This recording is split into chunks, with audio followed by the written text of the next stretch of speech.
నేను శివకుమార్ రకం. ఖమ్మం, మహబూబాబాద్, నల్గొండలో రికార్డు స్థాయి వర్షపాతం నమోదైంది. ఇక సాయానికి ప్రతి ఒక్కరూ ముందుకు రావాలని సీఎం రేవంత్ రెడ్డి పిలుపునిచ్చారు. ఇంత జరుగుతున్నా కేసీఆర్ నోరు ఎందుకు మెదపడం లేదంటూ ఫైర్ అవుతున్నారు అధికార పార్టీ నేతలు. కేసీఆర్ ఫామ్ హౌస్లో, విదేశాల్లో కేటీఆర్ ఉన్నారు. దీంతో కేసీఆర్ కనబడుట లేదు అంటూ ఫ్లెక్సీలు, హోర్డింగ్లు పెడుతున్నారు. కొన్నాళ్ళుగా కేసీఆర్ మౌనంగానే ఉంటున్నారు. దీని వెనుక వ్యూహం ఏంటని అడుగుతున్నారు. ఇదే అంశంపై ఇవాల్టి డిబేట్లో మనం చర్చించుకోబోతున్నాం. నాతో పాటు డిబేట్లో పాల్పంచుకుంటున్నారు డాక్టర్ అనిల్ కుమార్ గారు, కాంగ్రెస్ పార్టీ నుంచి, అలాగే పోరెడ్డి కిషోర్ రెడ్డి గారు, భారతీయ జనతా పార్టీ నాయకులు. మరి కాసేపట్లోనే బీఆర్ఎస్ అలాగే విశ్లేషకులు కూడా మనతో పాటు యాడ్ అవుతారు. ఇద్దరికి కూడా నమస్కారం. అనిల్ గారు, మీతోనే స్టార్ట్ చేస్తున్నా. ఏంటి ఈ విమర్శలు? అంటే ఇది విమర్శలు చేసుకునేటటువంటి సమయం కాదు.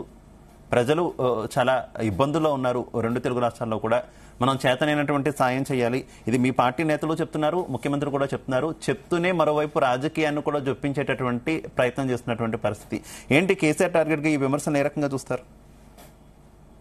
నమస్కారం అండి.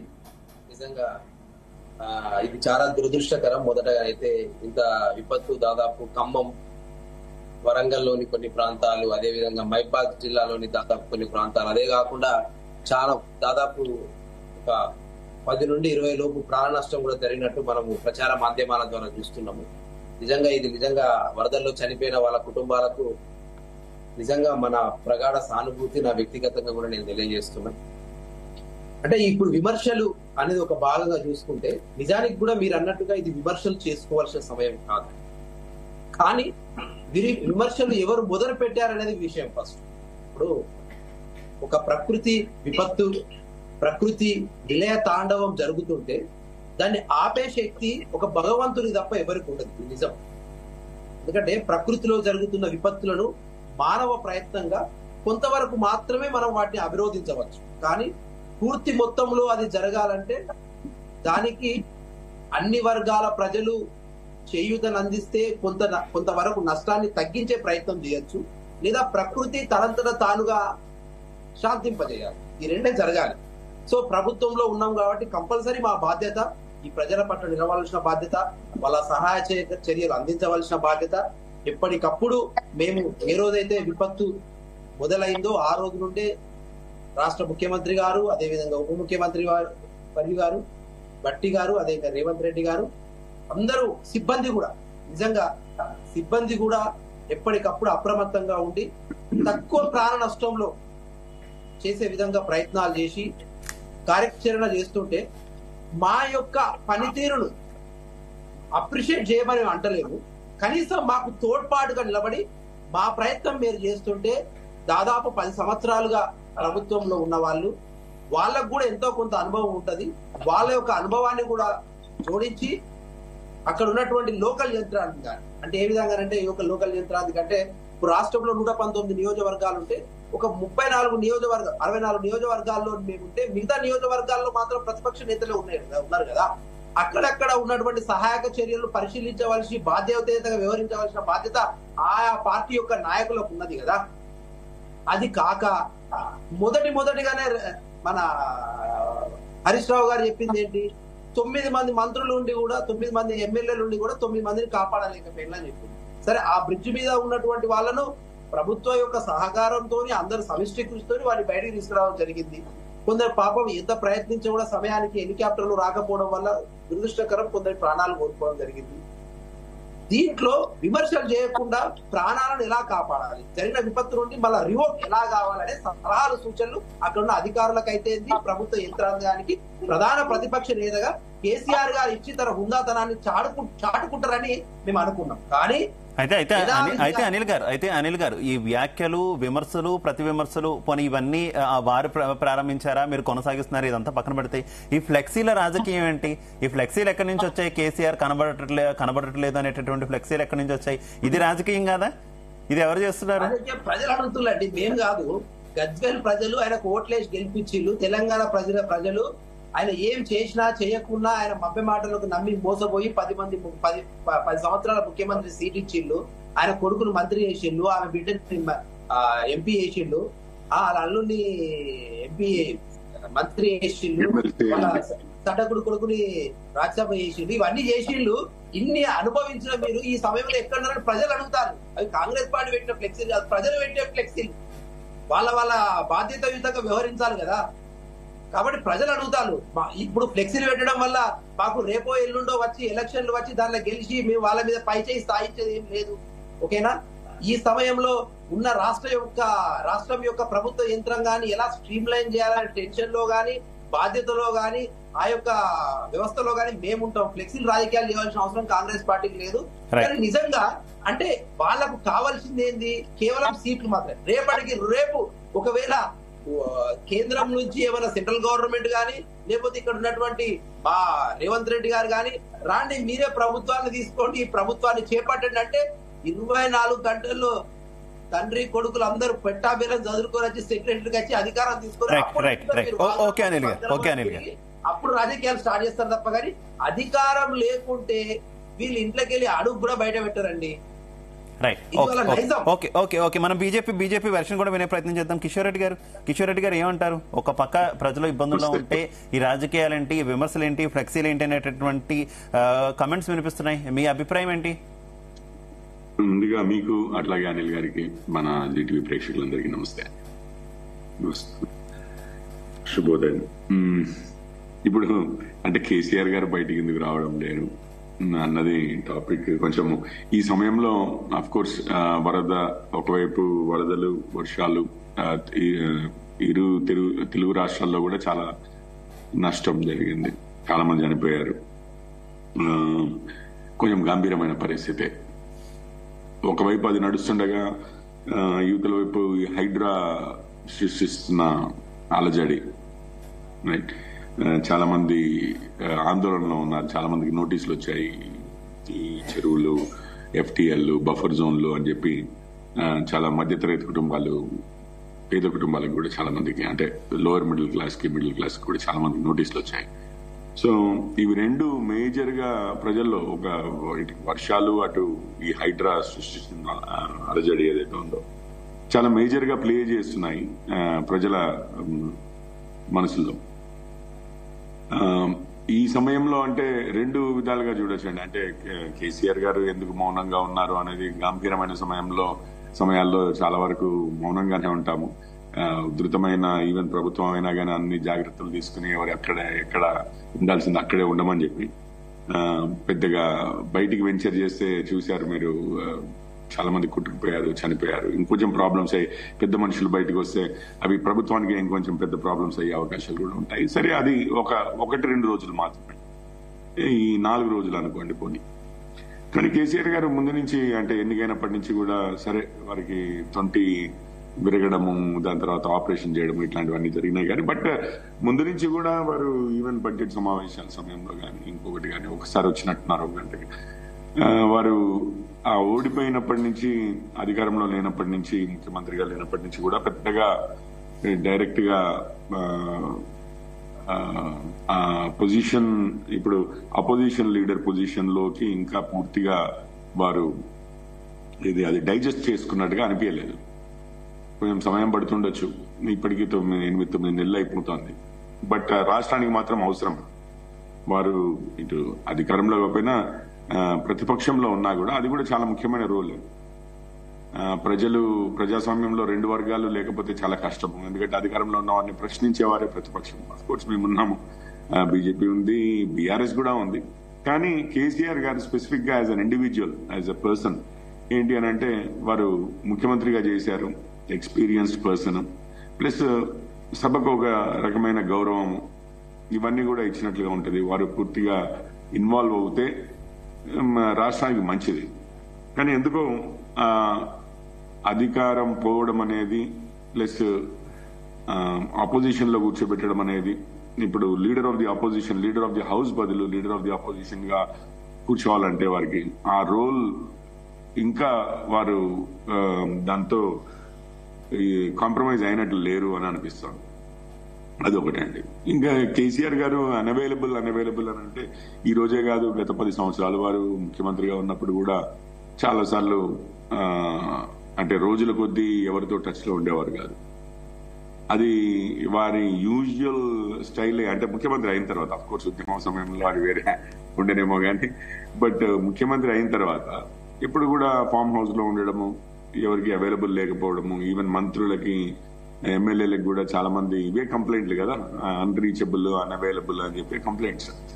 సో దానికి తోడు మొన్నటి వరకు కవిత గారి ఇష్యూ ఒకటి ఉండింది, ఇటు ఓడిపోవడం ఒకటి ఉండింది, అటు ఫోన్ ట్యాపింగ్ లాంటివి ఉండినాయి. ప్రతిదీ ఏది బయటకు వచ్చిన కాళేశ్వరం ఒక ఇష్యూ ఉండింది అక్కడ. ఇప్పుడు మొత్తం మీద అంత మోస్ట్ ఇంపార్టెంట్ ప్రెస్టీజియస్ ప్రాజెక్ట్ అనుకున్నది ఈ రోజు ఒక బయట లాగా పక్కన ఉండడము. ఏ విషయం చూసినా కానీ బయటకు వస్తే కవిత గారి విషయమే తీసుకోండి, ఇట్లా ఏ విషయం తీసుకున్నా గానీ కొంచెం డిఫెన్సివ్ లో ఇప్పుడు నలుగురికి ఎక్స్ప్లెనేషన్ ఇచ్చుకోవాల్సిన సిచ్యువేషన్ లో ఉండడము. అండ్ పర్సనల్ గా డాటర్ అసోసియేషన్ ఉండడం, ఇవన్నీ కూడా అనుకుంటున్నాను they play. And as usual గా కేసీఆర్ గారే కదా, అంతకుముందు కూడా పెద్దగా ఏమీ అవైలబుల్ ఉంటుంది కదా. Right, okay okay Kishore Reddy గారు. అనిల్ కుమార్ గారు, మీరు ఒక పక్క బీఆర్ఎస్ నేతలను విమర్శిస్తున్నారు, కేటీఆర్ ని కావచ్చు, కేసీఆర్ ని కావచ్చు. ప్రజలు ఇబ్బందుల్లో ఉంటే మీరెక్కడ అంటున్నారు. అఫ్ కోర్స్ ఆ ఫ్లెక్సీలు మీరు ఏర్పాటు చేయలేదు, ప్రజలే ఏర్పాటు చేశారు, ప్రజలే ప్రశ్నిస్తున్నారు అంటున్నారు. మరో పక్క హరీష్ రావు గారు పర్యటనకు వస్తే, పరామర్శకు వస్తే, నిన్న ఆయన కన్వాయ్ మీద జరిగినటువంటి రాళ్లదాడి, కార్ల అద్దాలు కూడా పగిలిపోయినటువంటి పరిస్థితి ఏంటి? ఇది ఎందుకు జరిగింది? ఒక పక్క రాలేదు అంటున్నారు, ఆ పార్టీ నాయకులే, ఆ పార్టీలో కీలకంగా ఉన్నటువంటి వ్యక్తులే. మీరు కుటుంబం అంటారు, ఆ కుటుంబంలో కీలకమైనటువంటి వ్యక్తి, అలాగే ఆ జిల్లాకు సంబంధించినటువంటి కీలక నాయకులతో పాటు వస్తుంటే ఈ రకమైనటువంటి అటాక్ సమర్థనీయమా? ఇప్పుడు సార్, నేను ఈ యొక్క దాడిని నేను రెండు రకాలుగా మీకు నేను విభజించి చెప్పాలనుకుంటున్నా. మొదటగా, దాడిలను ఎవరు హర్షించరు.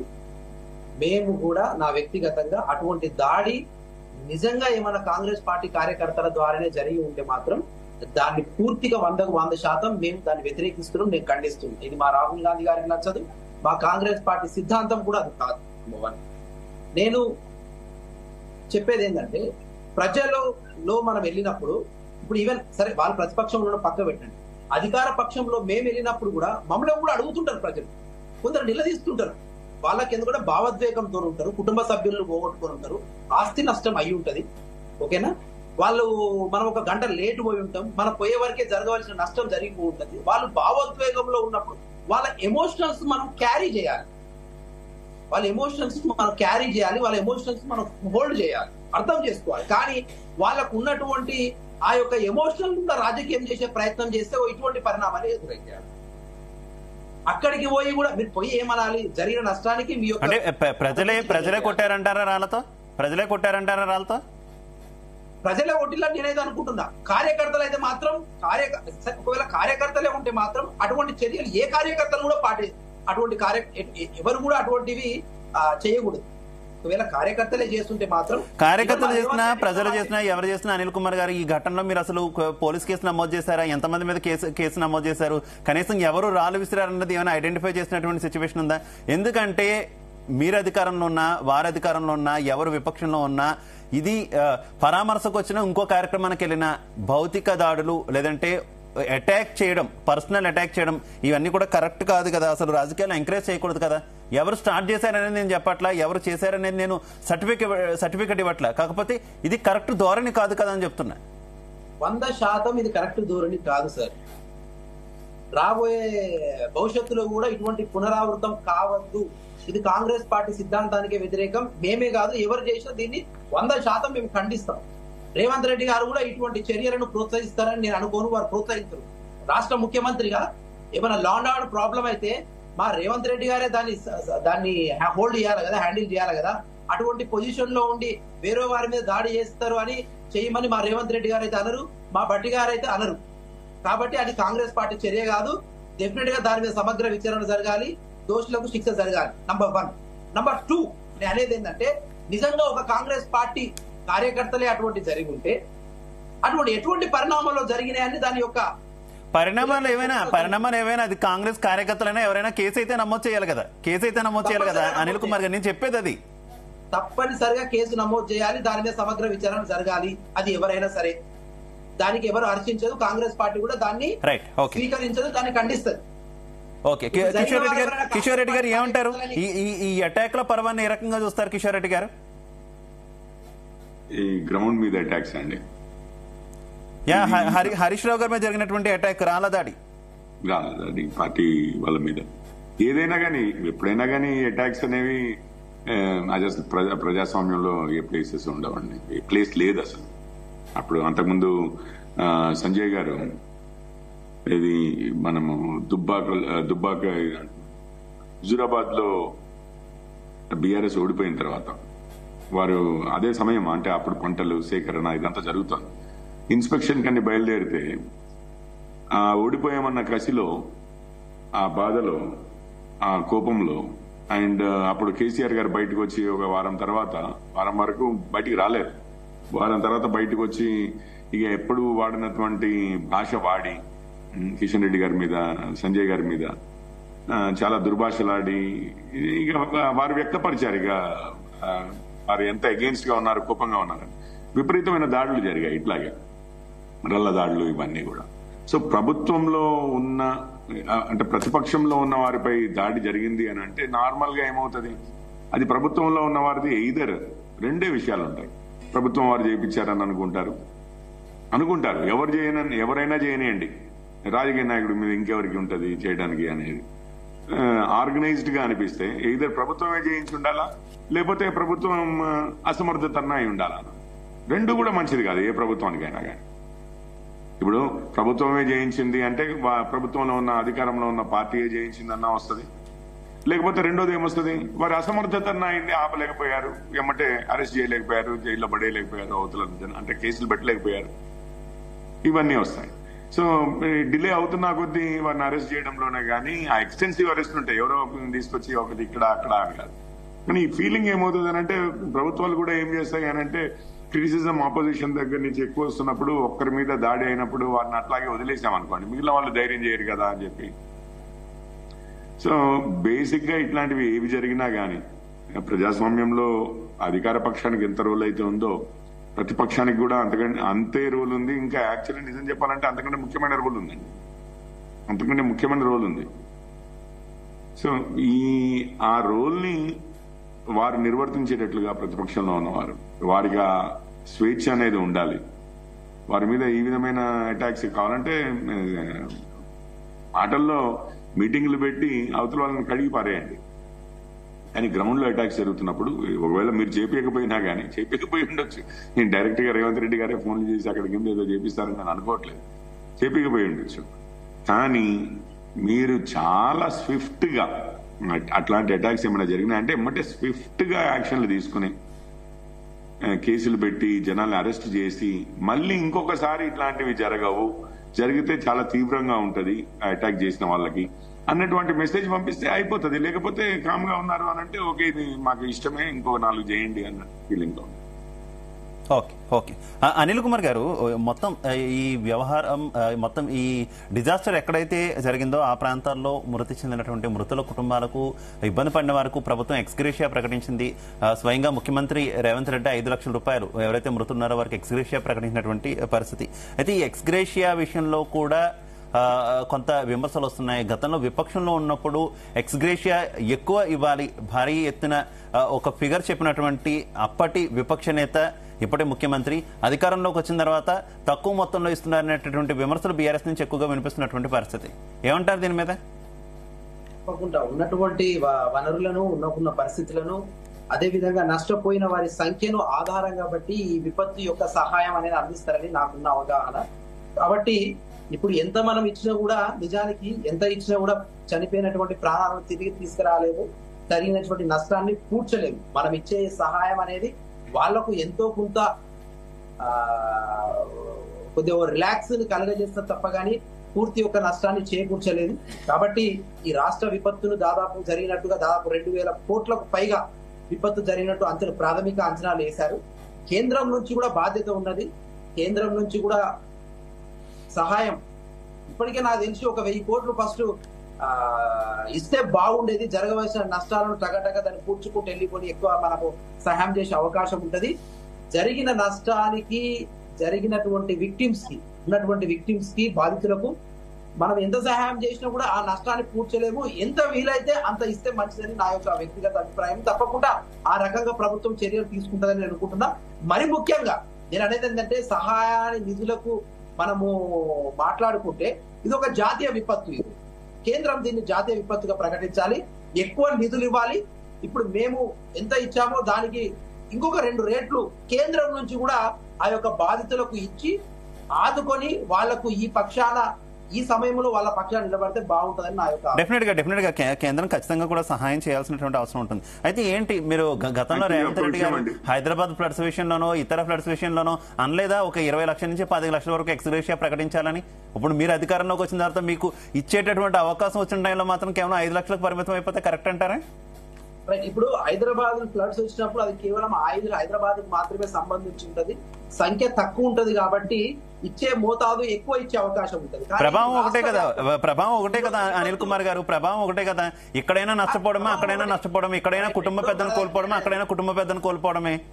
ప్రభావం ఒకటే అయినప్పటికీ హైదరాబాద్ కి ఖమ్మంకి తేడా ఏముంటుంది? ఎక్కువ నష్టపోయిన వారి సంఖ్య ఎక్కువ కాబట్టి మన దగ్గర ఉన్నటువంటి వనరులను సమతుల్యంగా పంచే వ్యవధిలో మేబీ అక్కడ దాకా డిసిషన్ తీసుకున్నారు కావచ్చు. కానీ ప్రభుత్వం ఇంకా అంటే ఇది ప్రాథమిక సహాయమే అని అనుకుంటా. ఎందుకంటే జరిగిన వెంటనే వాళ్ళకు చేయూతం ఇవ్వాలని ఇమీడియట్ గా అక్కడ కలెక్టర్లకు ఆర్డర్స్ ఇప్పించారు. తప్పకుండా ఇంకా ఎక్కువ మొత్తంలో సహాయం చేయాలంటే నేను తప్పకుండా కేంద్రం దీంట్లో బాధ్యత ఉంటుందని అనుకుంటున్నాను. బాధ్యత ఉంటుంది కూడా 100%. దీని ఒక జాతీయ విపత్తుగా ప్రకటించి ఎక్కువ బడ్జెట్ రాష్ట్రాలకు ఇచ్చి జరిగినటువంటి నష్టాన్ని పూడ్చే ప్రయత్నంలో విక్టిమ్స్ బాధితులకు ఎక్కువ సహాయం తప్పనిసరిగా చేయాలి. రైట్. మనతో పాటు బీఆర్ఎస్ పార్టీ నుంచి రామూర్తి గారు జాయిన్ అయ్యారు. నమస్తే రామూర్తి గారు. Good morning. Very good morning Ramurthy గారు. రామూర్తి గారు, కనబడటలేదు 2 సార్లు అధికారం ఇచ్చిన ప్రజలు వరదల్లో నానా ఇబ్బందులు పడుతుంటే పత్తా లేని ప్రతిపక్ష నేత కేసీఆర్. ఇవి కొత్తగా వెలిసినటువంటి పోస్టర్లు. ఏమయ్యారు కేసీఆర్? ఈ పోస్టర్లు ఎవరు వేశారనేది మీ అనుమానం? అందరికి నమస్కారం. ఉదయమే కాబట్టి నేను ఎక్కువ గట్టిగా అంటే బూతులు వస్తాయి ఇక వీళ్ళని చూస్తే. నిజంగా ప్రతిపక్షాలను పోయి సాయం చేద్దామని మా నాయకులు మొత్తము అది మా కేసీఆర్ గారు రావాల్సిన అవసరం లేదండి. మాకు గొప్ప నాయకత్వం ఉంది. మేము బీఆర్ఎస్ పార్టీ నాయకత్వం ఇది. కేసీఆర్ గారు తయారు చేసిన కొన్ని లక్షల మంది సైన్యం ఉన్నది. ఎంతో మంది మా ఎమ్మెల్యేలు, మా ఎంపీలు, మాజీ మంత్రులు, మాజీ ఎంపీలు మొత్తం వచ్చి ఇక్కడ ఖమ్మం వచ్చి చూస్తే వాళ్ళ మీద దాడి చేస్తారు వీళ్ళు దుర్మార్గులు. ఇది వాళ్ళు చేసే పని. వీళ్ళకు సేవ చేయడం చేత కాదు. వీళ్ళకు ఎవరైతే ఆపదలో ఉన్నారో వాళ్ళని ఆదుకోవాలనే చేత కాదు కాంగ్రెస్ బీజేపీ నాయకులకు. కానీ సేవ చేయడానికి, పని చేయడానికి, వాళ్ళని ఆదుకోవడానికి బీఆర్ఎస్ పార్టీ నాయకత్వం వస్తే వాళ్ళ మీద మాత్రం దాడి చేస్తారు. ఇది వీళ్ళ మూర్ఖత్వం, ఇది వీళ్ళ దుర్మార్గతత్వం. కాబట్టి కేసీఆర్ గారు రావాల్సిన అవసరం ఉన్నదండి. మా నాయకులతో అందరూ వస్తున్నారు, చేయాల్సిన పని చేస్తున్నాము. బురదలో తిరిగి నేను స్వయంగా ఖమ్మంలో జరిగిన ఈ విపత్తు ఒక బాధాకరమైన విపత్తు. కొన్ని వందలకు వేల కుటుంబాలు నిరాశరైనను. కరెక్ట్ అంటారా రామూర్తి గారు? కేసీఆర్ రావాల్సినటువంటి అవసరమే ఉంది అనడం కరెక్ట్ అంటారా? ఓకే, ఏదైనా కారణాలు కావచ్చు, ఆయన ఆరోగ్యం కావచ్చు, ఇంకొకటి కావచ్చు, ఆయన రాలేనటువంటి పరిస్థితుల్లో ఆయన ప్రధాన ప్రతిపక్ష నేతగా ఉన్నటువంటి నేపథ్యంలో కనీసం ఒక ప్రకటన విడుదల చేయాలి కదా. ప్రజలు అంత ఇబ్బందుల్లో ఉన్నారు కదా. ప్రజలు మీరు ఎవరు కూడా అధైర్యపడవద్దు. అలాగే ప్రభుత్వానికి సూచనలు ఇవ్వాల్సిన బాధ్యత అయిందే కదా. ప్రతిపక్ష నేత, విపక్ష నేత అంటే ప్రధాన ప్రతిపక్ష నేత అంటే షాడో సీఎం అంటారు. ఇప్పుడు గత సంవత్సరం అంటే 9 నెలల నుండి హరీష్ రావు గారు, కేటీఆర్ గారు, మా జగదీష్ రెడ్డి గారు, మా పల్లా రాజేశ్వర రెడ్డి గారు, ఇక్కడ మా పువ్వాడ అజయ్ కుమార్ గారు, మా నాయకులు, మా ఎమ్మెల్యేలు కౌశిక్ రెడ్డి లాంటి వాళ్ళు, మా పాల్క సుమన్ లాంటి వాళ్ళు, మా మాజీ ఎమ్మెల్యేలు, మాజీ ఎంపీలు చాలా బ్రహ్మాండంగా నాయకత్వానికి వాళ్ళ కేసీఆర్ గారి సూచనల మేరకు ప్రతి దాంట్లో మేము ముందుంటున్నాం. ఎక్కడ మేము తప్పించుకోలేదు. ఏ విషయంలో కూడా మేము తప్పించుకోకుండా వెనకకు పోలేదు, పోరాడుతున్నాం. వీళ్ళు ఇచ్చిన హామీలు ఒక్కటి కూడా నెరవేర్చకుంటే వీళ్ళు ఇచ్చిన హామీలు మీరు ఎక్కడా పోరాడట్లేదు రామూర్తి గారు, ఎక్కడా పోరాడట్లేదు, ఎక్కడా ప్రశ్నించట్లేదు, ఎక్కడా ప్రజల్లోకి రావట్లేదు అనేటటువంటి విమర్శ లేదు రామూర్తి గారు. ఉన్నది ఒకే ఒక విమర్శ. కేసీఆర్ ఎందుకు బయటకు రారు? అధికారంలో ఉన్నప్పుడు బయటకు రాలేదు, విపక్ష నేతగా ఉన్నప్పుడు కూడా బయటకు రావట్లేదు. ఒకవేళ ఆయనకు బయటకు బయటకు వచ్చే ఉద్దేశం లేకపోతే ఆ విపక్ష నేత హోదా ఎందుకు? ఆ హోదా బయటకు వచ్చే వాళ్ళకి ఇవ్వచ్చు కదా. మీ పార్టీలో ఉన్నారు, ఎవరైతే బయటకు వస్తున్నారో, ఎవరైతే ప్రజల్లోకి వస్తున్నారో వారికి విపక్ష నేత హోదా ఇచ్చి కేసీఆర్ ఇంట్లోనే ఉండొచ్చు కదా అనేది విమర్శ. పదవేమో ఆయన తీసుకుంటారు, పబ్లిక్ లోకి ఏమో వీళ్ళు వస్తారు. అది కరెక్ట్ అంటేనే. ఒకసారి నేను చెప్పేది రండి, ఇష్యూని పక్కతో పట్టియడానికే ఒక దుర్మార్గమైన కుట్ర తప్ప ఇది.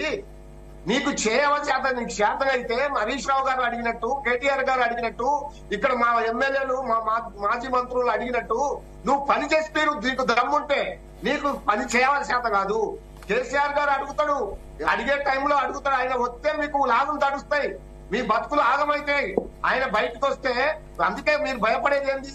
ఆయన రావద్దు, వస్తే మాత్రం మా బతుకులు బాగా ఎండగడతాడు, మమ్మల్ని బజారు తీడుస్తాడు అనే ఒక భయంతో వీళ్ళు కొట్లాడుతున్నారు, కొట్టుమిట్టాడుతున్నారు తప్ప ఏదో ఉద్దేశం కాదు. కేసీఆర్ గారు రాకున్నా అంత నాయకత్వం ఉంది, చాలా బ్రహ్మాండంగా ప్రజల కోసం పోరాడుతున్నాం. వీళ్ళ హామీలు నెరవేర్చేదాకా వెంటాడతాం, వేటాడతాం, వంగబెట్టి గుద్దుతాం ఒక్కొక్కరిని. చూడండి, మీరు మా మీద దాడి చేయడం కాదు, మా మీద దాడి చేసి మీరు తప్పించుకోలేరు. మేము ఉద్యమకారులం, మేము పోరాటం చేసి 14 సంవత్సరాలు తెలంగాణ రాష్ట్రాన్ని కోసం అహర్నిశలు కష్టపడ్డ వాళ్ళం. మా మీద దాడులు చేస్తారా మీరు ప్రజల కోసం వస్తే? కాబట్టి మీరు తప్పించుకోవాలనే ప్రయత్నంలో కేసీఆర్ గారి మీద ఏదో నెప్ప వేసి ఆయనకు ఆరోగ్యం బాగాలేకుంటే, ఆయన బయటకు రాకుంటే ఏదో ఇంకా రావాలని ఏదో చెప్పి విశ్వని పక్కతో పట్టించే ఒక ప్రయత్నం చేస్తున్నారు. ఇది చాలా దుర్మార్గం. రైట్. కిషోర్ రెడ్డి గారు మీరేమంటారు? అంటే కేసీఆర్ రాకపోవడం, ఈ విమర్శలు ప్రతి విమర్శలు పక్కన పెడితే అసలు కాంగ్రెస్ ప్రభుత్వం ఏ రకంగా రియాక్ట్ అయింది ప్రస్తుతం ఈ కష్ట సమయంలో? ప్రజలకు కరెక్ట్ గానే రీచ్ అయిందా? కొంత ప్రజల నుంచి కూడా విమర్శలు వస్తున్నాయి అనేటటువంటి వార్తలు కూడా మనం చూస్తున్నాం కదా. అంటే పూర్తి స్థాయిలో ఏ ప్రభుత్వం కూడా క్షేత్రస్థాయిలో పూర్తిగా ఇలాంటి విపత్తు సమయంలో సహాయం అందించలేకపోవచ్చు, కానీ ఒక మార్క్ అంటూ ఉంటుంది. ఆ మార్క్ కాంగ్రెస్ ప్రభుత్వం అందుకుంది అని అనుకుంటున్నారా మీరు, కిషోర్ రెడ్డి గారు? ఒక్క విషయం అండి, ఇట్లాంటి విపత్తు సమయంలో మీరు అన్నారు, విపత్తు సమయంలో ఎంత మనము ఎమర్జెన్సీలో లాగా ముందుగా డాక్టర్లు చేయవలసిన పని అన్న టైప్ లో ముందు ఫస్ట్ ఎయిడ్ ఉంటుంది. దాని తర్వాత 4 రోజులు అయిన తర్వాత మిగిలిన కార్యక్రమాలన్నీ అసలు ఒక అసెస్మెంట్ ఏం చెయ్యాలి అన్నది ఇదంతా నడుస్తుంది. సో ముందు ఫస్ట్ ఎయిడ్ చేసినట్లుగా, అంటే ఇప్పుడు ముందు వారందరికీ మంచినీరు, భోజనాలు, లేకపోతే పడుకోవడానికి ఉండడానికి ఒక షేడ్ అంటాం కదా, నీడ, ఇట్లాంటివి ఇంపార్టెంట్ అండి. ఈ సమయాల్లో, వరదల సమయాల్లో మీకు తెలిసినవే మొత్తం అంటువ్యాధులు అవన్నీ స్ప్రెడ్ అవ్వడానికి నీళ్లు ఎక్కడ శానిటరీగా ఉండవు. సో అందుకని శుభ్రమైన నీరు ఒకటి, దాని తర్వాత భోజనాలు సమయానికి, దాని తర్వాత నీడ వారు ఉండడానికి అనేది, తలదాచుకోవడానికి అనేది, ఇవి ముఖ్యము. దాని తర్వాత ఇక ఆస్తి నష్టం ఎంత జరిగింది, ప్రాణ నష్టం ఎంత జరిగింది, బాగులు, ఇవి రోడ్లు, బ్రిడ్జ్లు ఇవన్నీ ఉన్నాయి కదా, ఇక అవన్నీ ఆ రిపేర్ అదంతా స్టార్ట్ అవ్వాల్సి వస్తుంది. ఎన్ని ఇండ్లు కూలిపోయాయి, ఎంతమంది ఆవాసాలు నష్టపోయారు, ఎన్ని స్కూళ్ళు వగేరా ఇవన్నీ నష్టమయ్యాయి. దాని తర్వాత మళ్ళీ బ్యాక్ టు నార్మల్ ఎట్లా ఆ సొసైటీని తీసుకురావాలనేది తర్వాత వస్తుంది. ఇట్లాంటి ఎమర్జెన్సీ సమయాల్లోనే ఇంతకుముందు అనిల్ గారు అన్నారు, కేంద్రం తప్పనిసరిగా సహాయం చేయాలి. తప్పనిసరిగా కేంద్రము తన బాధ్యత తను తీసుకుని తను తప్పనిసరిగా సహాయం చేయవలసిందే. అయితే కేంద్రము ఏం చేసింది అంటే, ఎప్పటి నుంచో కూడా కేంద్ర ప్రభుత్వాలు ఏం చేశారు అంటే, ఈ ఎమర్జెన్సీలో మనము ఫస్ట్ ఎయిడ్ చేయవలసిన సమయంలో సడన్ గా ఎవరికో గుండెపోటు వచ్చింది, ముందైతే డీఫిబ్రిలేటర్ అని ఒకటి ఉంటుందండి, షాక్ ఇస్తారు. ఇక్కడ ఇస్తే మళ్ళీ గుండె మొదలవుతుంది. మీరు చాలా సినిమాల్లో కూడా చూసుంటాం. అప్పటికే ఎమ్మటే యాంజియోగ్రఫీ, యాంజియోప్లాస్టీ అని చెప్పి, లేకపోతే ఇంకొకటో టెస్టులు ఎంఆర్ఐలు చేద్దాము అని చెప్పి ఉండదు. ముందు గుండె ఆగిపోయింది, గుండెని రీస్టార్ట్ చేయడానికి షాక్ ఇస్తారు. లేకపోతే గుండె హైలీ ఫిబ్రిలేషన్, అంటే నిమిషానికి ఒక 600 సార్లు కొట్టుకుంటుందండి. గుండె లోపలికి రక్తం వచ్చి మళ్ళీ రక్తం బయటికి పోవడానికి ఉండదన్నమాట, అంత ఫాస్ట్ గా కొట్టుకుంటుంది అనుకోండి. సో దాన్ని ఫిబ్రిలేషన్ అంటారు. ఇవన్నిటిని రీసెట్ చేయడానికి ముందు షాక్ ఇస్తాము, మనిషి బతికిన తర్వాత మిగిలినవన్నీ చూస్తాము అన్న టైప్, అది ఫస్ట్ ఎయిడ్ లాంటిది. సో ఇక్కడ కూడా కేంద్ర ప్రభుత్వము ఇప్పుడు మీకు ఎస్డిఆర్ఎఫ్ ఫండ్స్ అని చెప్పి 1345 కోట్ల 15 లక్షలు ఎంతో ఆల్రెడీ మనకు రాష్ట్ర ప్రభుత్వానికి అవైలబుల్ ఉంచారు. అందులో 75% కేంద్ర ప్రభుత్వం ఇస్తూ ఉంటది. ఇంకొక 200 కోట్లు ఏదో పెండింగ్ ఉంది. అంతకుముందు ఉన్న దాని స్టేటస్ సంజయ్ గారు నిన్న ట్వీట్ కూడా చేశారు, ఆ అప్లికేషన్ ఫామ్ కూడా ట్వీట్ చేశారు. అంటే జస్ట్ ఏ ప్రొఫార్మాలో అయితే మీరు పంపించాలో అది పంపించగానే ఎమ్మటే నేను మాట్లాడాను, 200 కోట్లు కూడా మీకు వస్తాయి అని చెప్పి. సో ఈ సమయంలో జస్ట్ ఐఏఎస్ ఆఫీసర్లు ఎవరో ఉంటారు, వాళ్ళకి ఆ పని చెప్పించేసి అది 5 నిమిషాల పని. ప్రొఫార్మా ఫిల్ చేసి పంపించేస్తే మిగిలిన 200 కూడా వస్తాయి. ఇప్పటికీ 1345 కోట్లు ఏమో బ్యాంకులో ఉన్నాయి. అవి వాడుకుని రాష్ట్ర ప్రభుత్వం చేతిలోనే ఉన్నాయండి, అధీనంలోనే ఉన్నాయి. అవి వాడుకుని ముందు అయితే మనం ఫస్ట్ ఎయిడ్ చేసుకోవాలి. దాని తర్వాత ఇక కేంద్ర బృందాలు NDRF ఫండ్, ఇవి కూడా నేషనల్ డిజాస్టర్ రిలీఫ్ వీళ్ళు కూడా. అయితే కిషోర్ రెడ్డి గారు ఒక కంపారిజన్ బీఆర్ఎస్ చేసింది. ఆంధ్రప్రదేశ్ లో ఆ రాష్ట్ర ముఖ్యమంత్రి విజ్ఞప్తి చేసిన వెంటనే కేంద్రం భారీ ఎత్తున స్పీడ్ బోట్లు కావచ్చు, లేదంటే హెలికాప్టర్ల ద్వారా సహాయం కూడా అందిస్తున్నటువంటి పరిస్థితి. కానీ ఇక్కడ కాంగ్రెస్ సర్కార్ ఏం చేస్తుందని ప్రశ్నిస్తున్నారు. అంటే కాంగ్రెస్ ప్రభుత్వం అడగలేదా, లేదంటే కేంద్రం పంపలేదా? ఏం జరిగింది? ఎంత చిల్లరగా మాట్లాడుతున్నారంటే, ఎంత చిల్లర వ్యవహారం ఇది. మనం ఇది స్టేట్ వైడ్ మాట్లాడే టెలివిజన్ లో మాట్లాడాల్సిన స్పీడ్ బోట్లు ఏమన్నా 10 కోట్లు అవుతాయండి అవి? హెలికాప్టర్లు, అరే ఏ మంత్రి చూసినా హెలికాప్టర్లను తిరుగుతున్నాడండి మన రాష్ట్రంలో. హెలికాప్టర్లు ఏ మంత్రి చూసినా, ఈవెన్ గంట సేపు ప్రయాణం అయినా కానీ ఇక్కడి నుంచి, అంటే బై రోడ్డు, అండ్ దానికి నేనేమి అబ్జెక్షన్ కూడా చేయట్లేదు. ఎఫిషియన్సీ పెరగాల్సిందే. ఈ రోజు కూడా ఇంకా ఎడ్ల బండ్లు వేసుకుని పోవాలి, ఒకప్పుడు పోయారు అని చెప్పేసి ఈ రోజు ఎవరు అనరు. రైట్, స్పీడ్ గా వెళ్ళగలుగుతున్నారు అండ్ ఫాస్ట్ గా. ఆరోగ్యాలు కూడా బాగుండవండి. అందరికీ రోడ్ల మీద ప్రయాణం చేస్తూ ఉంటే 100,000 కిలోమీటర్లు రాజకీయ నాయకులు చాలా మంది చేస్తూ ఉంటారు. మన మంత్రులే కాబట్టి తప్పనిసరిగా ఒకవేళ హెలికాప్టర్లు వెళ్తే వెళ్ళమని చెప్పండి. వెళ్తున్నారు. ఈ స్పీడ్ బోట్లు, హెలికాప్టర్లు ఇంకా నయం, ఇంకా ఈ ఫ్లోటేషన్ డివైజెస్ అని ఉంటాయి. అరే ఎప్పటికీ అమెజాన్ లో ఆర్డర్ చేసినా వచ్చేస్తాయండి రేపటికల్లా. ఆ పరిస్థితి ఉంది ఇవాళ. ఈ రోజు ఇంకా మనం అంత పేదర్పులు ఏందండి, నాకు అర్థం కాదు. ఆడ 1345 కోట్లు ఆడ పడి ఉన్నాయి, తీసుకుని టకా డిస్బర్స్ చేసి పడేయండి. ఇంకో 200 కోట్లది ఒక్క జస్ట్ 2 నిమిషాలు ఏ క్లర్క్ కి చెప్పినా కానీ మీ డిపార్ట్మెంట్ లో ఏమంటే ఫిల్ చేసి పడేస్తాడు అకౌంట్స్ డిపార్ట్మెంట్ లో. అదొకటి కేంద్రంకి ఇట్లా పడేస్తే మీకు ఇంకో 200 కోట్లు కూడా నెక్స్ట్ ఇన్స్టాల్మెంట్ వస్తుంది. 1500 కోట్లు మనము స్పీడ్ బోట్ల. ఏం స్పీడ్ బోట్లు సార్? ఓకే కిషోర్ రెడ్డి గారు, ఓకే కిషోర్ రెడ్డి గారు, కాంగ్రెస్ వర్షన్ వినే ప్రయత్నం చేద్దాం. డాక్టర్ అనిల్ ఏమంటారు? రామ్మూర్తి గారు మాట్లాడుతూ మొత్తం డైవర్షన్ పాలిటిక్స్ విఫలమయ్యారు, మీకు చేత కావట్లేదు కాబట్టి కేసీఆర్ బయటకు రావట్లేదని విమర్శిస్తున్నారంటున్నారు. అలాగే మీరు ప్రస్తావించినటువంటి అంశం కేంద్రం సహకారానికి సంబంధించి కూడా కిషోర్ రెడ్డి గారు కూడా మీకు సమాధానం ఇచ్చారు. ఈ 2 కామెంట్ల మీద ఏం చెప్తారు? ఒకటి, కేసీఆర్ గారు బయటికి రావట్లేదు అనేది నిజానికి కూడా ఆయన బాధ్యతాయుతమైన 10 సంవత్సరాలు సీఎం గా చేసి రాకపోవడం అనేది ఆయనకు ఆ సీటు మీద ఉన్న మోసు తెలియజేస్తూ ప్రజల మీద ఉన్నట్టు ఇష్టం లేదనే విషయాన్ని ఒకటి తేటతెల్లం చేసింది. నంబర్ 1, అధికారం ఉంటేనే మేము పనిచేస్తాము, అధికారం లేకుంటే మేము ఇంట్లో కూర్చుంటాము, అధికారం ఉంటేనే మాకు ప్రజలు, అధికారం లేకుంటే వీళ్ళు మా ప్రజలు కాదు, మళ్ళా అధికారం ఇస్తేనే మేము వస్తాము అనే విధంగా వివరిస్తాను. సరే, ఈ సమయంలో అది వాళ్ళ విఘ్నతగా వదిలేస్తున్నాం. ఇది మాకు పెద్ద కేసీఆర్ గారు బయటకు వచ్చిన లోపల ఉన్న ఫామ్ హౌస్ ఉన్న ఆయన ప్రభుత్వాన్ని ఫామ్ హౌస్ నుంచి నడిపిండి. ఆయన ఈ రోజు బయటకు వచ్చి ప్రజలకు పెద్ద చేస్తారని మాకు వారి మీద పెద్ద ఎక్స్పెక్టేషన్స్ కూడా ఏం లేవు. ప్రజలు అడుగుతున్నారు కాబట్టి మేము అడుగుతున్నాము, అది వాళ్ళ విఘ్నత. నంబర్ 1. నంబర్ 2, ఇంకోటి ఏంటంటే కేంద్రం సహాయ నిధులు అనేది ఏంటంటే, సరే ఈ సమయంలో రాజకీయాలు చేసుకోవడం ఒక భాగం కాదు, కానీ ఇంకా ఎక్కువ మొత్తంలో, ఎందుకంటే ఈ రాష్ట్రం నుంచి కూడా 8 మంది ఎంపీలను కేంద్ర ప్రభుత్వంలో భాగస్వాములుగా ఇక్కడ ప్రజలు ఎన్నుకున్నారు. కాబట్టి ఆ యొక్క షేర్ కు తగ్గట్టుగా, దానికి తగ్గట్టుగా కేంద్రం కూడా తెలంగాణ ఎంపీలు ఉన్నా లేకపోయినా ఇలాంటి సమయంలో ఖచ్చితంగా భారత ప్రభుత్వం చేయాల్సిందే అనిల్ గారు. అందరం ఈ దేశ పౌరులమే. ఎందుకంటే నేను అనేది ఎందుకంటే దీనికోసమైనా బీజేపీ అధిష్టానం, ఎందుకంటే నేను ఒకటి గమనిస్తున్నాను, ఎందుకంటే అవునన్నా కాదన్నా మొదటి నుండి కూడా ప్రభుత్వం ఏర్పడి నుండి కూడా ఈ విషయంలో కాదు, వరదల విషయంలో కాదు, మొదటి నుండి కూడా ఆంధ్రకు తెలంగాణకు మధ్యలో ఉన్నటువంటి ప్రేమ వైరుధ్యాన్ని, ప్రేమ సారూప్యతను ఎప్పటికప్పుడు బీజేపీ పార్టీ వ్యక్తపరుస్తుంది. దయచేసి ఇక నుంచి అయినా మన బీజేపీ నాయకులందరూ కూడా అనిల్ గారు, అది మీ వైఫల్యం కూడా అవ్వదా అనిల్ గారు? అది మీ వైఫల్యం కూడా అవ్వదా? సాధించుకోవడంలో, అడగడంలో, ప్రశ్నించడంలో మీ వైఫల్యం లేదంటారా? కోరుకోవాలని కోరుకుంటున్నా, ప్రజలు కోరుకోవాలని కూడా. అది ఒకవేళ ఆ విధంగా వాళ్ళు చూస్తే ఆ క్రెడిట్ బీజేపీ ప్రభుత్వానికే పోతుంది, దాన్ని మేము అప్రిషియేట్ చేస్తాం మనస్ఫూర్తిగా. ఇంకోటి ఏంటంటే, నిజంగా కూడా మా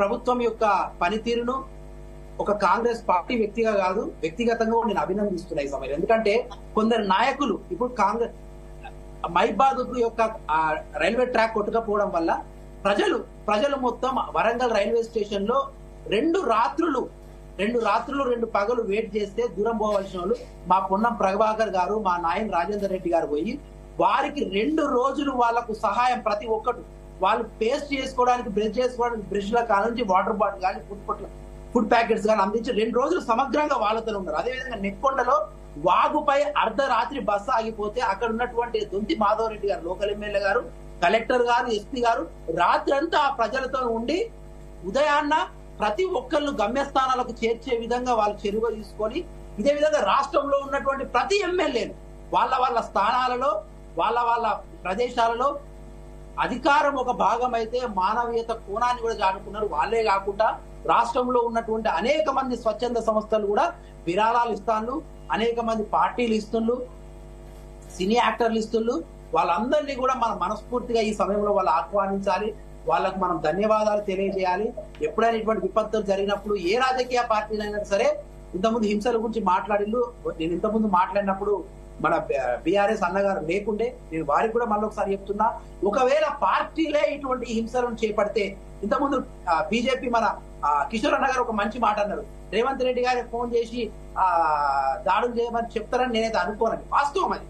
ఎక్కడైతే అక్కడ ఉన్నటువంటి పరిస్థితులను బట్టి ఆ యొక్క మనోభావాలు దెబ్బతినే దిశగా అక్కడ లోకల్ విషయాలు ఏమైనా మాట్లాడితే అక్కడ ఉన్నటువంటి భావోద్వేగానికి గురై జరిగిన సంఘటనలే అని నేను అనుకుంటున్నా తప్ప కానీ ఒక రాజకీయ పార్టీల యొక్క ప్రోద్బలంతో జరిగిన కానీ ఈ రకమైనటువంటి ప్రకటనతో అనిల్ గారు ఇలాంటి దాడులు జరిగినప్పుడు అనిల్ గారు ఇలాంటి దాడులు జరిగినప్పుడు చింతిస్తున్నాం, బాధపడుతున్నాం, భావోద్వేగంతో జరిగాయి ఈ రకమైనటువంటి ప్రకటన చేసి వదిలేస్తే కార్యకర్తలు ఆగుతారంటారా? రేపు పొద్దున మళ్ళీ రిపీట్ కాకుండా ఉంటాయా? ఎందుకంటే కార్యకర్తల్ని అదుపు చేసుకోవాల్సింది, సర్ది చెప్పుకోవాల్సింది అది మీ పార్టీ వారైనా వేరే పార్టీ వారైనా అధినాయకత్వమే కదా.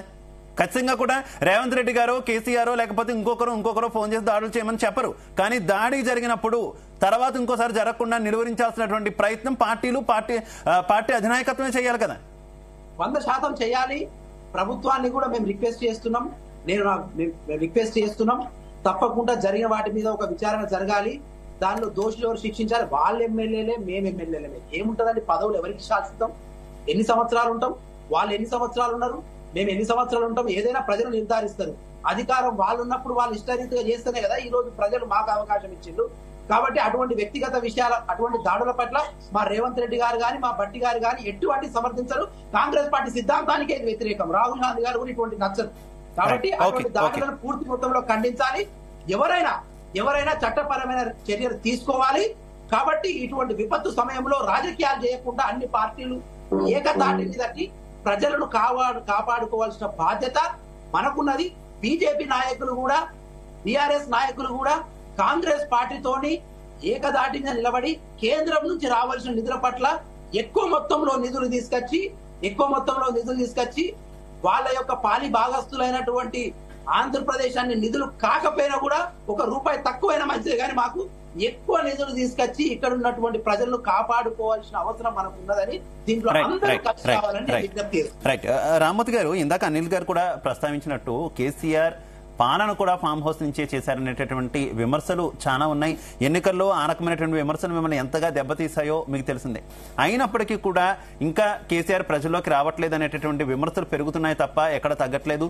ఈవెన్ మీ కేడర్లో కూడా కొంత కేసీఆర్ సార్ వస్తే బాగుండు, ఆయన బయటకు వస్తే కొంత ఊపు వస్తుంది, ఆయన వస్తే చాలా మంది ధైర్యంగా ముందడుగు వేస్తారనేటటువంటి అభిప్రాయాలు కూడా వినిపిస్తున్నటువంటి పరిస్థితి. ఏంటి, ఎందుకు మీరు నష్ట నివారణ చర్యలు చేపట్టట్లేదు? అసలు ఎందుకు ఆయన ఒక ప్రకటన చేయట్లేదు?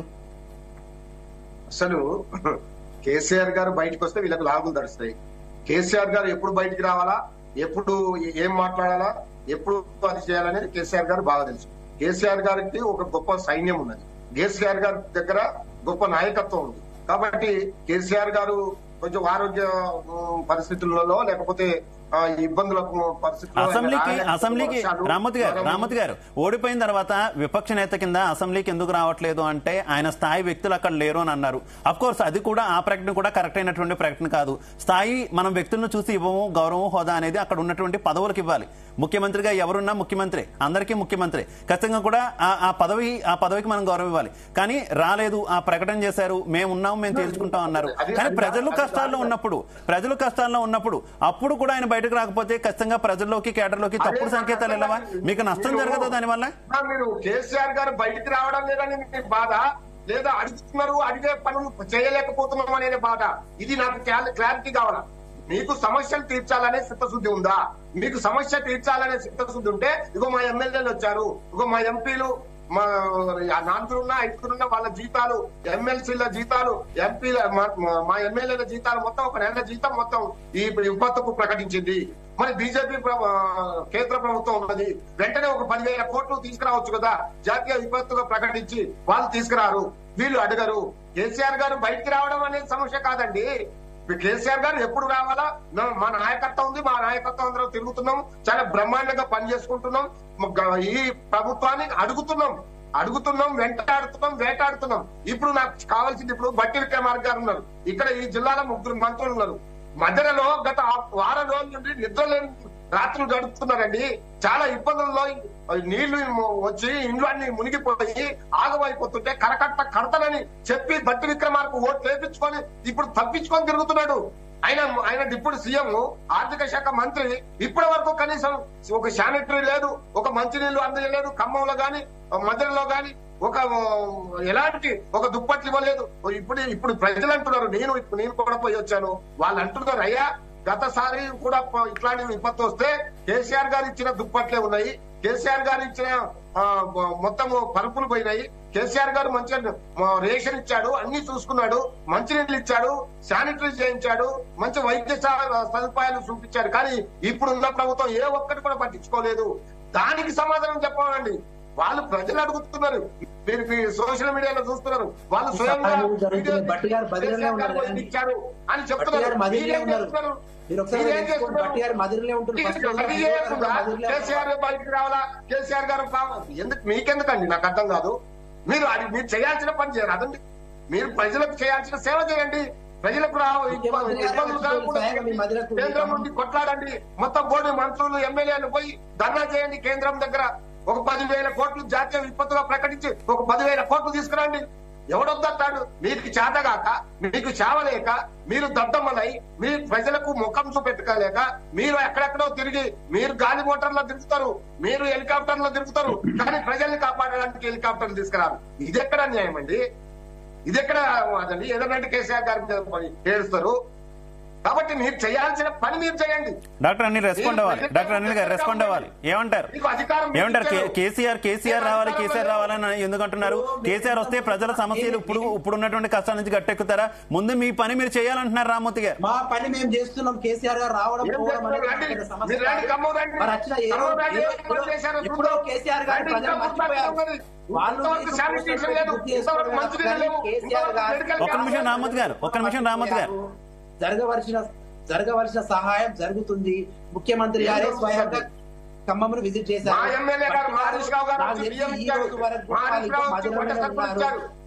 నిమిషం గంట ప్రతి జరుగుతుంది. దాంట్లో సహాయ నిధుల్లో ఎటువంటి కొరవ లేదు. కావలసినంత బడ్జెట్ తెలంగాణ రాష్ట్ర ప్రభుత్వం ఆ జిల్లా కలెక్టర్లకు అన్లిమిటెడ్ ట్రాన్సాక్షన్ రైట్స్ పాస్ చేసింది. కావాలంటే మీరు వాళ్ళ తెలుసుకోవచ్చు. కేసీఆర్ గారు రావడం పోవడం అది మాకు సంబంధం లేని విషయము. వారు వచ్చినా రాకుండా జరిగే లాభం గానీ రాష్ట్రానికి జరిగేది ఏం లేదు. ప్రజలు కేసీఆర్ గారిని ఎప్పుడో మర్చిపోయారని నేను అనుకుంటున్నా. అమెరికాలో కేటీఆర్ గారు ఉన్నారు,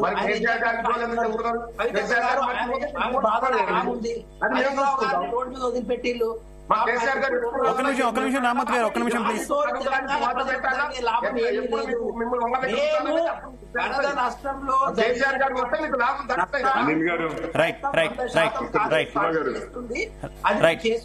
ఓకే అనిల్ గారు, ఓకే రామత్ గారు. కిషోర్ గారు ప్లీజ్ కంటిన్యూ. అనిల్ గారు పాపము కేసీఆర్ గారు గత 10 సంవత్సరాలు అధికారంలోకి వచ్చినప్పటి నుంచి ఒక పెద్ద మర్రి చెట్టు లాగా ఉండి మిగిలిన వారు ఎవరికి ఛాన్స్ రాలేదు. కొని ఈసారి రామ్మూర్తి గారు అదే అంటున్నారు, ఇక కేసీఆర్ గారి గురించి మీరు ఎందుకు అంత బాధపడతారు? ఆయన ఉండనియండి ఫామ్ హౌస్ లో. ఇప్పుడు మాకు ఛాన్స్ వచ్చింది, మేము షైన్ అవ్వడానికి ఛాన్స్ వచ్చింది, మేము పని చేస్తాము, వారు రాకపోతేనే మంచిది అన్నట్టుగా మాట్లాడుతున్నారు రామ్మూర్తి గారు. వారికి అవసరం లేదు. అట్లీస్ట్ బీఆర్ఎస్ శ్రేణులకు అయితే వారికైతే అట్లీస్ట్ వారి లీడర్ ఎవరో, మరి హరీష్ గారు లేకపోతే కేటీఆర్ గారు ఎవరో, వారందరికీ మాత్రం హ్యాపీగా ఉన్నట్టుంది కేసీఆర్ గారు బయటకు. ఒక్క నిమిషం రామ్మూర్తి గారు ఆయన కంప్లీట్ చేయలేదు. రామ్మూర్తి గారు ఒక్క నిమిషం ఆగాలి. నీకు చేత కాదు. రామూర్తి గారు ఒక్క నిమిషం ప్లీజ్. ఏమో లేదు, వారు పెద్ద లీడరు, సంవత్సరాలు మన రాష్ట్రానికి ముఖ్యమంత్రిగా చేశారు. ఆయన స్మరణ నామస్మరణ లేకుంటే మీ రెండు పార్టీలు బతికే పరిస్థితులు లేదు. రామోద్ గారు ఒక్క నిమిషం ఆయన కంప్లీట్ చేయనిద్దాం ప్లీజ్. ఎందుకు మరి మీ వేరే పార్టీలను బతికించే కార్యక్రమంలో మీరు ఏమైనా ఉన్నారా? కేసీఆర్ గారు రావద్దు అంటున్నారు, మమ్మల్ని ఖతం చేయడానికి వారిని తీసుకురావాలి కదా మీరు ఎందుకు ఇందాకటి నుంచి కేసీఆర్ గారు రాకపోతేనే మంచిది అన్న టైప్ లో మాట్లాడుతున్నారు? మమ్మల్ని బతికించే పనిలో ఉన్నారా ఏంటి మీరు? నాయకత్వం లేకపోతే కదండి, మీలాగా నాయకత్వం లేకపోతే కదా. అయితే కేసీఆర్ గారు అవసరం లేదంటున్నారు ఇక మీరు. మీకు విపరీతమైన నాయకత్వం ఉంది కాబట్టి కేసీఆర్ గారిని రిటైర్ చేస్తామంటున్నారు, అంతేనా? ఎప్పుడు ఓకే 1-1 అయిపోతుంది. ప్లీజ్ రామోద్ గారు ఒక్క నిమిషం ఆగాలి. ప్లీజ్ 1-1 అయిపోతుంది. కిషోర్ గారు ప్లీజ్ కంటిన్యూ. అనిల్ గారు ఒక్క నిమిషం. రామోద్ గారు ఒక్క నిమిషం ప్లీజ్. రామోద్ గారు ఒక్క నిమిషం. నెక్స్ట్ మీ దగ్గరకు వస్తున్నా. ప్లీజ్ రామోద్ గారు ప్లీజ్. కిషోర్ గారు ప్లీజ్ కంటిన్యూ. సేపు నేను ఏమీ మాట్లాడలేదు, ఒక్క నిమిషం మాట్లాడండి. ప్లీజ్ కంటిన్యూ కిషోర్ గారు ప్లీజ్. 54 అయింది, 55 ఎండింగ్ కల్లా నేను ఫినిష్ చేస్తాను. ఇది ఏం లేదు. ఇప్పుడు ఇదర్ బీఆర్ఎస్ వారు ఏం బిలీవ్ చేస్తున్నారంటే ఇక కేసీఆర్ గారి అవసరం లేదు, వారు రాకపోయినా మిగిలిన, ఎందుకంటే సమర్థులు ఉన్నారు. నిజంగానే కాదని నేను కూడా అనట్లేదు, చాలా మంది సమర్థులు ఉన్నారు, వారు చూసుకుంటారు. వారి ఎరా అయిపోయింది కేసీఆర్ గారిది, ఇక మేము చూసుకుంటాము. ఎందుకంటే ఎప్పుడు కూడా ఈవెన్ వారి ఓన్ దాంట్లో కూడా ఇక అవసరమేముంది కేసీఆర్, అవసరమేముంది, మీకు ఎందుకు అంత మీరు బాధపడుతున్నారు అన్న టైప్ లో ఒక ముఖ్యమంత్రిగా చేసిన అనుభవం మిగిలిన నాయకులకు లేదండి. వారు హరీష్ రావు గారు కానివ్వండి, కేటీఆర్ గారు కానివ్వండి, కవిత గారే కానివ్వండి, ఇంకెవరన్నా కానివ్వండి, వారందరికీ అనుభవం లేదు. ఒక్కొక్కసారి ఏమవుతుందంటే తెలంగాణ రాష్ట్రం కొత్త రాష్ట్రం అయిన తర్వాత ఉన్న 10 సంవత్సరాలు వారే ముఖ్యమంత్రిగా ఉన్నారు చేయబట్టి ముఖ్యమంత్రిగా ఎక్స్పీరియన్స్ ఉన్నవారు కొంచెం ఇన్వాల్వ్డ్ అయి ఉంటే, పబ్లిక్ విషయాల్లో ఇన్వాల్వ్డ్ అయి ఉంటే కొంచెం లాభం చేకూరుతుంది ప్రజలకి అనేది మన అభిప్రాయం, అంతేగాని ఇంకా వేరే నాయకులు లేరని మేము అనట్లేదు, మీ పార్టీలో లేరని అనట్లేదు, లేకపోతే ఇది ఇప్పుడు కేంద్రం నుంచి డబ్బులు ఆంధ్రకి ఏం చేస్తున్నారు? అసలు ఆంధ్రకి ఏం చేయలేదని అక్కడ మాకు అంతకుముందు ఎన్డీఏలో ఉన్నవారు అసలు మమ్మల్ని భయంకరంగా విమర్శించి బయటికి వెళ్ళారండి, ఏం చేయలేదండి అప్పుడు ఎన్డీఏలో ఉన్నప్పుడు. మీకేదో ఈ 10 ఏళ్లలో కూడా నేను ఈ రోజు చెప్తున్నాను, మొన్న 15,000 కోట్లు ఏమో క్యాపిటల్ కన్నారు, మనకి 26,500 కోట్లు మన ఆర్ఆర్ఆర్కి ఈ సంవత్సరమే మీరు చేయగలిగితే, నిజంగా చెప్పాలంటే మన రాష్ట్ర ప్రభుత్వం చేయగలిగితే 26,500 కోట్ల ప్రాజెక్టులు అక్కడ నడుస్తున్నాయి. ఎన్టీపీసీ సేమ్ విభజన కార్యక్రమం కిందనే ఇప్పటికే 2 పవర్ ప్లాంట్లు 11,998 కోట్లు, అంటే 1,200 కోట్లు పెట్టి ఆల్రెడీ 1,600 మెగావాట్లు ప్రొడక్షన్ లోకి వచ్చింది. ఇంకొక 18,000 కోట్లు పెట్టి 17,000 చిల్లర కోట్లు పెట్టి 3x800 రామగుండంలో మొదలవుతున్నాయి. మనం పీపీఏ చేసుకోమని చెప్తే మన ప్రభుత్వం వెనక చేస్తుంది. ఇప్పుడు నేను చెప్పాను, రామ్మూర్తి గారు 10,000 కోట్లు 20,000 కోట్లు అంటారు. కాకపోతే ఈ రోజు కేసీఆర్ గారు ఎందుకు రాలేకపోతున్నారని నేను భావిస్తున్నాను. ఇప్పుడు అదే ఆల్రెడీ చెప్పాను కదా, 1345 కోట్లు అయితే రాష్ట్రానికి రెడీగా అవైలబుల్ ఉన్నాయి, ఎమర్జెన్సీ టైంలో ముందుగా వాడేసేయండి అని చెప్తున్నాను. దాని తర్వాత ఎస్టిమేట్స్ ఉంటాయి, వారికి తెలుసు ప్రభుత్వం నడుస్తాయన్నది. ఇంకొక విషయం, కేసీఆర్ గారు ఎందుకు రావట్లేదు? ఎస్, రామ్మూర్తి గారు చెప్పినట్టుగా కేసీఆర్ గారు ఇచ్చిన దుప్పట్లే మా దగ్గర ఉన్నాయి, అవి ఒక్కటే మిగిలిపోయింది.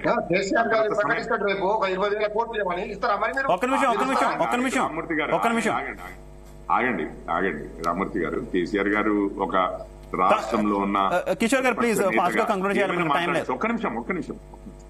ఇప్పుడు ఆ దుప్పట్లు ఇవే మిగిలాయండి ప్రజల దగ్గర. పోయినసారి కేసీఆర్ గారు అక్కడ ఏం చెప్పారు? భద్రాచలం వెళ్ళి ఏం చెప్పారండి?